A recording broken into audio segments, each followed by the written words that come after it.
Dan yang berikut Pak Menko ingin kami laporkan bahwa ada pendekatan, ada keunggulan Pak Balai Rehab yang kami kembangkan di Jawa Barat ini. Yang pertama kita mengedepankan pendekatan kolaborasi pentahelik. Jadi tidak semata-mata ini menjadi tugas APH, menjadi tugas kemudian teman-teman dari pemerintah daerah, tapi juga kita melibatkan Pak stakeholder yang ada di sini. Tadi Bapak menikmati kopi puntang itu bagian daripada masyarakat Pak, untuk membina nanti setelah mereka direhab ini menjadi punya tidak hanya secara medis sembuh, secara medis kemudian dia sehat, tetapi juga punya kemampuan ekonomi untuk mengembangkan diri ketika mereka di masyarakat. Dan juga Pak Bupati sudah menyampaikan ada semacam balai latihan kerja Pak. Jadi ada perbengkelan, ada sebagainya, sehingga ini menjadi tempat yang betul-betul komprehensif dari berbagai pendekatan yang kita lakukan. Kemudian yang kedua, Pak izin Pak Menko, Pak Jaksa Agung melaporkan bahwa Balai Rehab ini bukan penjara Pak.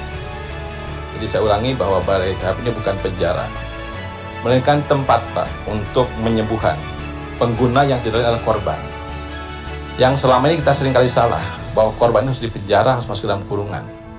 Padahal sesungguhnya kalau korban itu tentu harus kemudian dibina, direhab dengan pendekatan-pendekatan, baik pendekatan rehabilitasi, pendekatan korektif, dan pendekatan restoratif.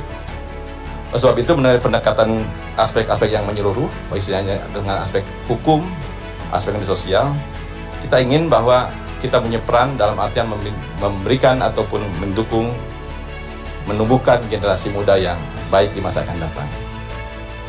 Bapak Ibu yang saya hormati, ini yang kami tunggu-tunggu, Pak Menko. Kenapa 5 tahun saya pernah jadi wali kota, sekarang jadi gubernur. Setiap saya kunjungan ke lembaga pemasyarakatan selalu over capacity, dan kalau saya tanya 70-80% itu semuanya narkoba Pak. Yang saya lihat dari profil-profilnya kasat mata ya, sebenarnya tidak perlu di sana lah, kira-kira begitu kalau ada upaya. Maka saya mencatat sebuah terobosan, insya Allah sejarah mencatat Pak JA. Di zaman Pak JA ini lahirlah sebuah logika hukum yang kami orang awam ini tidak pernah bayangkan, yang disebut dengan restoratif justice tadi. Ya, yang kadang-kadang kok hanya segitu, tuntutannya segini, kira-kira begitu ya. Tapi yang berat kelihatan di mata masyarakat, kok tuntutannya rendah. Jadi kadang-kadang ada pertanyaan-pertanyaan manusiawi lah dari masyarakat. Nah akhirnya oleh restoratif justice, hal-hal yang bisa dimusyawarahkan tanpa menghilangkan aspek hukumnya ternyata kok bisa. Nah itu bagi kami terobosan luar biasa. Sehingga kami ini optimis dalam menatap peradaban masa depan, bahwa dengan kearifan lokal ya, dengan musyawarah tetap dengan aspek hukum ternyata bisa. Nah ditambah ini lagi sebuah terobosan yang menjadi pertanyaan batin saya, apa nggak bisa kita selamatkan generasi bangsa ini dengan cara-cara yang lebih ilmiah, kira-kira begitu. Pas Pak Kajati menyampaikan, Pak Menko, Pak JA, saya dukung langsung Pak. Makanya di master plan kami siapkan 6 sebenarnya. 1 skala provinsi di Lembang, 5 di wilayah Jawa Barat yang memang dibagi 5, kira-kira begitu. Nah 1 dari 5 ini yang Bapak hadiri sekarang, lokasinya di Kabupaten Bandung, yang langsung diawasi, diarahkan oleh yang saya banggakan Pak Bupati Bandung ya, yang hadir bersama Forkopimda Kabupaten di Cimaung ini. Dan saya meyakini ini bukan tempat penahanan yang tanpa konsep, kira-kira nanti mungkin Pak Menko bisa didampingi Pak Bupati ya, kurikulumnya lah, kira-kira begitu, apa saja yang akan membuat tempat ini menjadi istimewa. Tentu ini masih eksperimen sosial di mata kami. Kami doakan sukses, lancar, dan kami dukung. Jadi tugas pemerintah daerah mendukung melalui infrastruktur Pak. Kita bagi-bagi tugas. Kami ada tanah, kami ada bangunan, silahkan kalau memang dibutuhkan itu dimanfaatkan. Dan ternyata luar biasa, konsep ini sekarang sudah ada di 30-an lebih ya, se-Republik yang akan Bapak resmikan dan arahkan di hari ini? Saat ini keadilan restoratif itu sudah diatur di dalam berbagai ketentuan internal lembaga penegak hukum. Saudara, Kejaksaan Agung Republik Indonesia telah melangkah secara strategis mendorong penerapan keadilan restoratif ini pada tindak pidana narkoba dengan tadi sudah disebutkan Pak Kejaksaan, Kepala Kejaksaan Tinggi Kajati, menerbitkan Pedoman Jaksa Agung nomor 18 tahun 2021 tentang penyelesaian penanganan perkara tindak pidana narkoba melalui rehabilitasi. Ini narkoba nih yang kita bicara hari ini, terutama korban.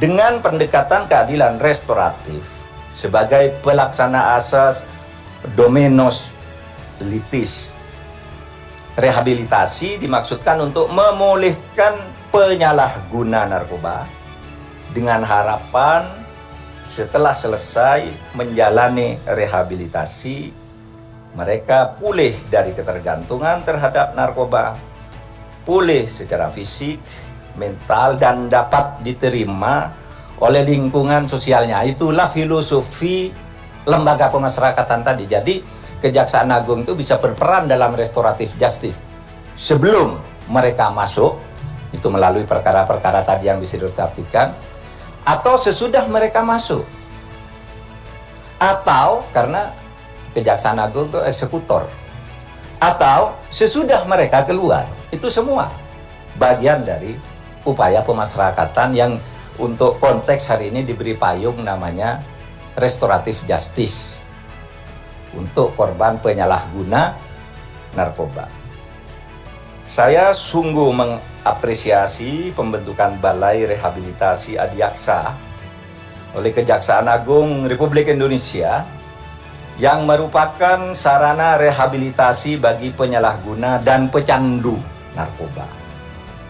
Pada hari ini telah siap diresmikan secara serentak 10 balai rehabilitasi adiaksa pada wilayah hukum Kejaksaan Tinggi Aceh, Kepulauan Riau, Bangka Belitung, Banten, Jawa Barat yang menjadi tempatnya hari ini untuk peresmian, Daerah Istimewa Yogyakarta, Jawa Timur, Kalimantan Barat, Kalimantan Tengah, Sulawesi Tengah, dan Sulawesi Selatan.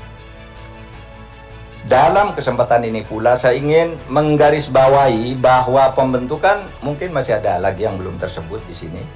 Tadi saya berdiskusi dengan Pak Jaksa Agung, sudah ada beberapa.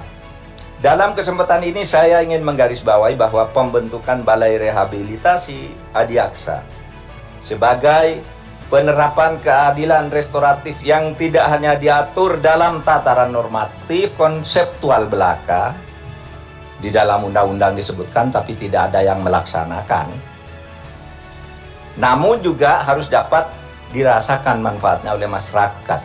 Norma-norma yang menyatakan perlunya keadilan restoratif itu supaya dapat dilaksanakan, dan Kejaksaan Agung sekarang atau sejak, saya berharap agar apa yang dilakukan oleh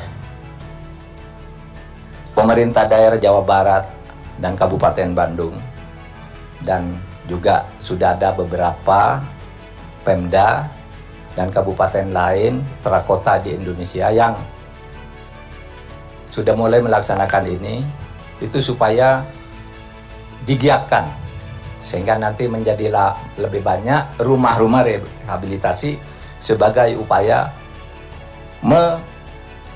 mengimplementasikan filosofi perubahan dari pemenjaraan menjadi pemasyarakatan. Dengan mengucap Bismillahirrahmanirrahim, saya resmikan 34 balai rehabilitasi adiaksa pada 10 kejaksaan tinggi di Indonesia. Semoga menjadi sumbangsih dalam upaya pemulihan masyarakat yang menjadi penyalahguna dan pecandu narkoba.